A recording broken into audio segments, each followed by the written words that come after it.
¿Cuál es la epidemiología del trastorno de pánico? Es importante, pues su prevalencia es significativa, aparece en el 3 a 5% de la población general, siendo más frecuente en mujeres que en hombres en una relación 2:1. En atención primaria se encuentra en una frecuencia mayor, hasta el 10% de la prevalencia consultante son trastornos de pánico, de los cuales 1 de cada 4 presentan además agorafobia. Como datos clínicos a relevar, son consultas médicas frecuentes en otras especialidades antes de que se realice el diagnóstico psiquiátrico.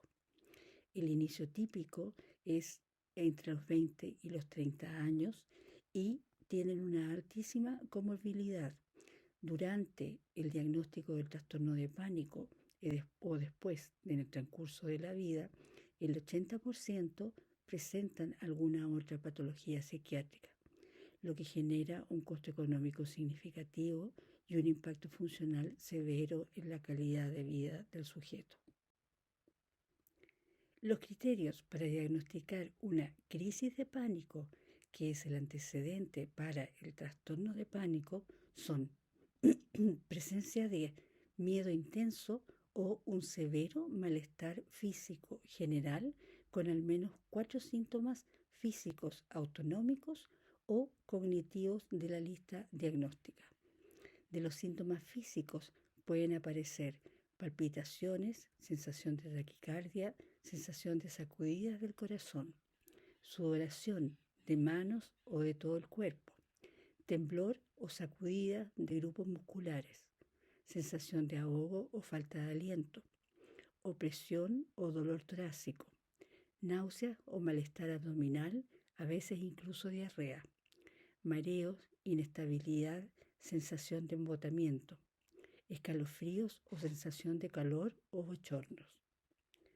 Respecto de los síntomas cognitivos, sensación de miedo a morir intenso, miedo a perder el control o volverse loco, sensación de desrealización, o sea, de estar viviendo una situación de irrealidad, sensación de despersonalización o de estar separado de uno mismo, o aparición de parestesias como hormigueo o entumecimiento.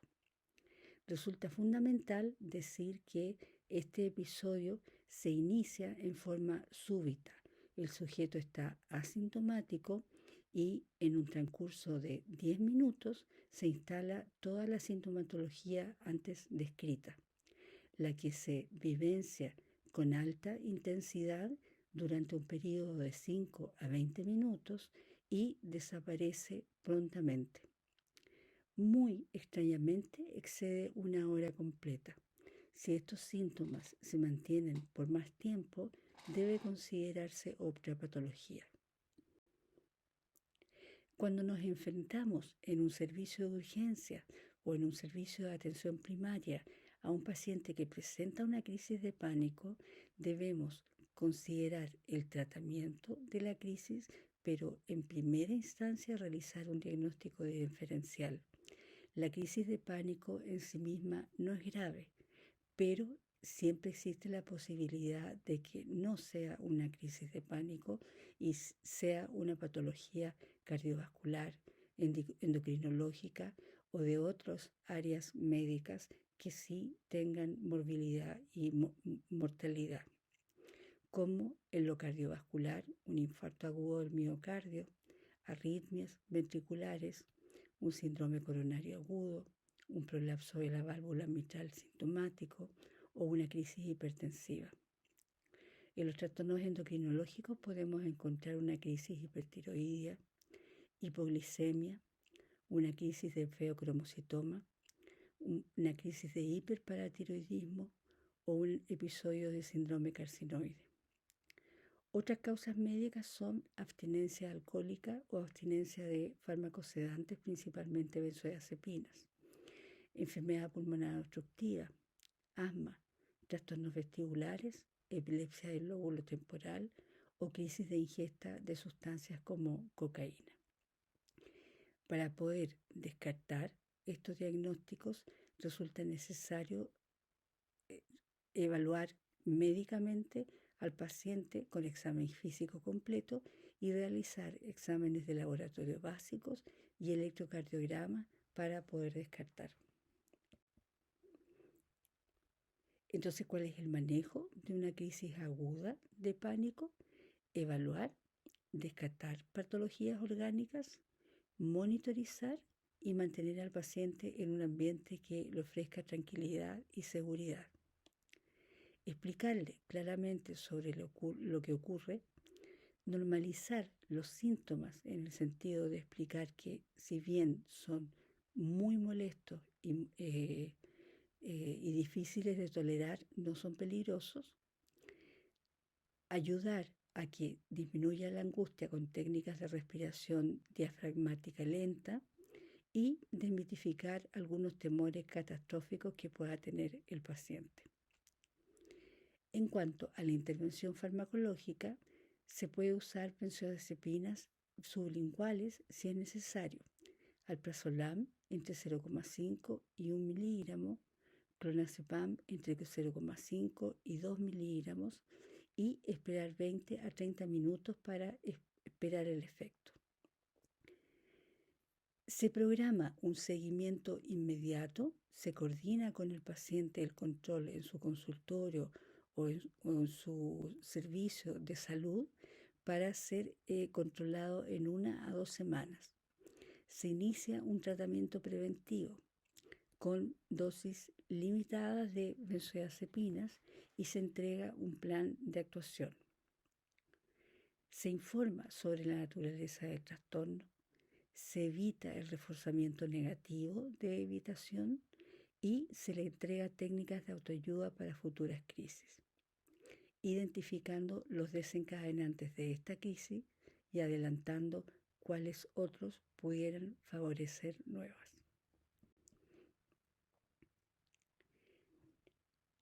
Lo anterior era identificar una crisis de pánico.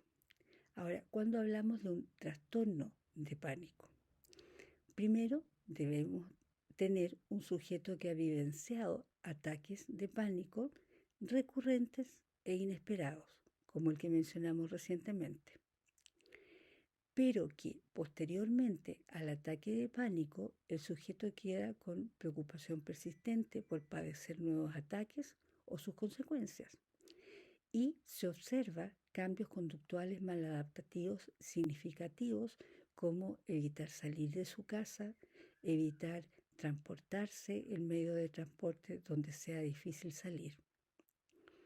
Y criterios C y D, no atribuir a efectos de sustancias o condiciones médicas y que no sea mejor explicado por otro trastorno mental. Insistimos en que para el diagnóstico es necesario que se presenten más de 4 síntomas de la lista del DSM-5 y la duración del trastorno de pánico sea de 1 mes o más. Respecto de la agorafobia, esta se puede presentar sin la intensidad de síntomas físicos como mencionábamos para la crisis de pánico, pero sí con mucha alteración funcional. Acá lo central es el miedo o la ansiedad intensa a presentarse en distintas situaciones tales como subir a un transporte público, buses, metro, trenes o aviones, donde sea difícil huir. Espacios abiertos como estacionamientos, mercados, puentes, estadios, donde la multitud haga difícil salir. Espacios cerrados también, tiendas, teatros, cines, ascensores. Multitudes, independiente de que sea en un lugar abierto o cerrado, o estar fuera de casa solo, por lo que el sujeto tiende a salir acompañado de una persona de confianza. Para hacer este diagnóstico, el miedo persistente debe durar más de 6 meses y debe producir intenso malestar o alteración clínicamente significativa del funcionamiento general. En cuanto a la fisiopatología y la neurobiología, algunos aspectos básicos. Lo que se altera en el funcionamiento neurobiológico, en el trastorno de pánico y en la agorafobia es el funcionamiento del circuito del miedo, donde están incluidos la amígdala, la corteza prefrontal, el hipocampo y el locus coeruleus. La amígdala presenta una hiperactividad previa a la presentación de los síntomas, lo que estaría dado por alteraciones genéticas. En la medida en que la amígdala está hiperactiva, tiende a reconocer como eventos amenazantes situaciones que no lo son. En segundo lugar, la corteza prefrontal hipoactiva, que es la que controla al centro del miedo, en la medida en que funciona menos, ejerce menor control sobre la amígdala que se mantiene hiperactiva. En tercer lugar, el hipocampo alterado tiene dificultades para reconocer el contexto en el que me encuentro y tiendo a evaluar contextos neutros como contextos peligrosos. Y en cuarto lugar, el locus coeruleus hiperactivo, que es el núcleo central de noradrenalina, genera la reacción de alarma a nivel cerebral y a nivel de todo el cuerpo, lo que genera la reacción noradrenérgica y adrenérgica que produce síntomas físicos de estrés. En cuanto a los neurotransmisores, hay una disminución de la función GABA, que es la de inhibición y de tranquilidad funcional. Hay alteraciones serotoninérgicas que ejercen función de modulación a nivel del sistema límbico y de corteza prefrontal. Alteraciones a nivel de noradrenalina, que está elevada su activación básicamente en el locus coeruleus. Un sistema hipófisis adrenocortical hiperactivo que va a generar una reacción de estrés y una alteración en la calidad del funcionamiento de los receptores de benzodiazepinas. En base a esto se ha diseñado el tratamiento farmacológico.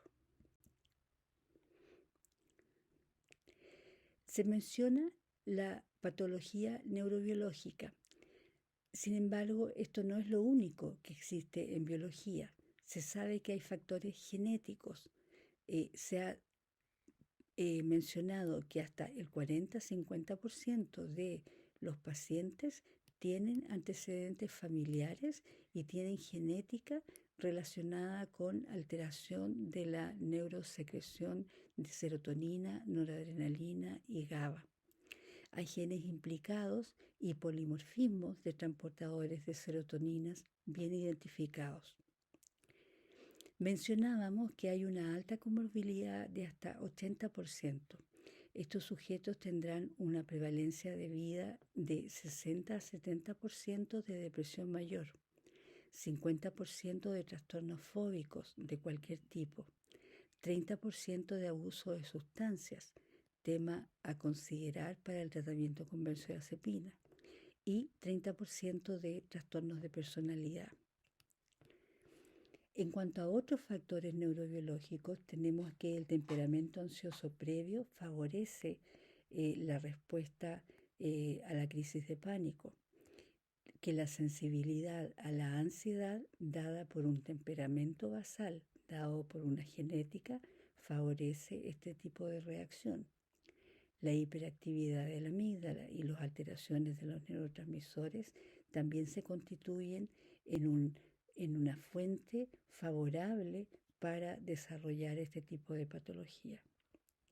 En cuanto a los factores ambientales, la presencia de experiencias traumáticas tempranas que han generado miedo dejan la puerta abierta a la posibilidad de sentir miedo ante situaciones que no son amenazantes.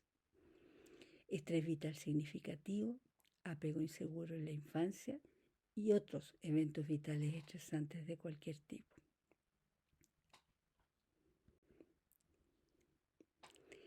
¿Cómo abordamos el tratamiento? El abordaje terapéutico óptimo es un tratamiento individualizado e integrado, con farmacoterapia, con psicoeducación, con psicoterapia, básicamente cognitivo-conductual, y una integración de todos ellos.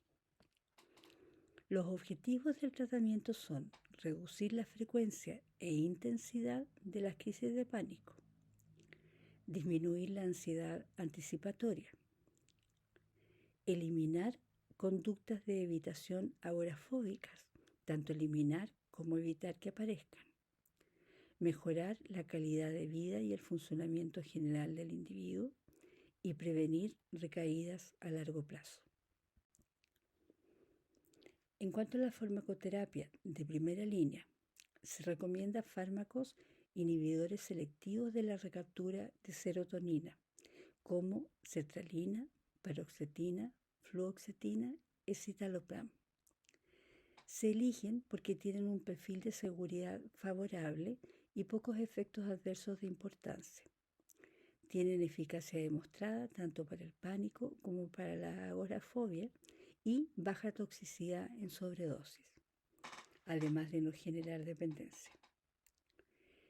Segunda línea, inhibidores de la recaptura de serotonina y noradrenalina, como la venlafaxina. Tiene similar eficacia a los ISRS con un perfil de efectos adversos un poco distinto. Puede ser útil cuando hay comorbilidad con dolor crónico o con cuadros depresivos severos. Tiempos de respuesta y duración. Es lento. El inicio de acción aparece entre 2 a 4 semanas de estar tomando la medicación. Posteriormente, la respuesta completa se observa recién entre 6 a 12 semanas. El tratamiento de mantención es de 6 a 12 semanas como mínimo. Y en casos graves o recurrentes, considerar un tratamiento prolongado. Se muestra las dosis iniciales y las dosis terapéuticas para sertralina y paroxetina. Se observa que las dosis iniciales son bajas, más bajas de las usadas para cuadros como los depresivos. Eso es porque estos pacientes son más sensibles a las reacciones noradrenérgicas que los ISRS pueden producir, de modo que si llegáramos a iniciar dosis medias a altas, podemos empeorar la sintomatología. La dosis terapéutica es dosis terapéutica similar a la de los cuadros depresivos. Se muestra acá las dosis iniciales y terapéuticas para fluoxetina y escitalopram. Ambos fármacos son bien tolerados si es que se inician en dosis bajas. La venlafaxina puede ser un buen fármaco en el tratamiento del trastorno de pánico. Es más potente, pero en la medida en que activa más el sistema noradrenérgico, requiere mayor precaución en el aumento en el inicio y el aumento de dosis. Se menciona en las guías clínicas como segunda línea de tratamiento la imipramina y la clomipramina, que son una posibilidad que está disponible en atención primaria. Sin embargo, son fármacos con alto nivel de efectos adversos y que son graves en el uso de sobredosis, por lo que en general no se recomiendan. Aquí un resumen de las indicaciones, los riesgos, las limitaciones y el modo de descontinuación, básicamente de las benzodiazepinas.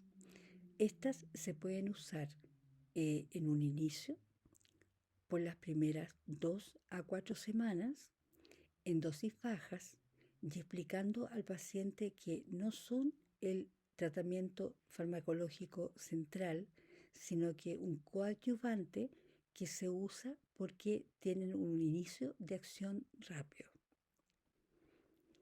Es importante explicar esto al paciente desde el principio y ser regular en comenzar la descontinuación máximo después de 4 semanas para disminuir el riesgo de abstinencia y de adicción.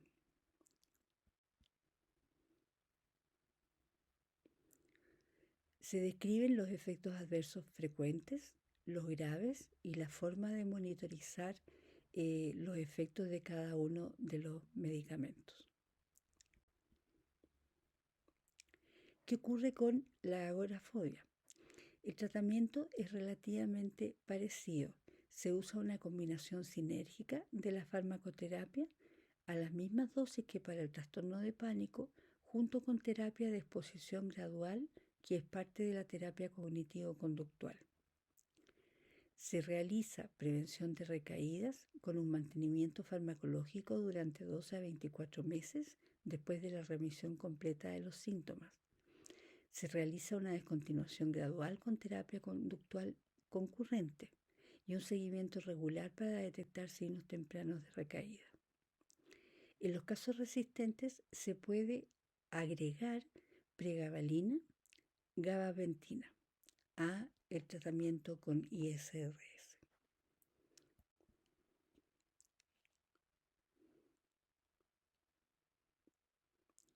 Eso es. Buenas tardes.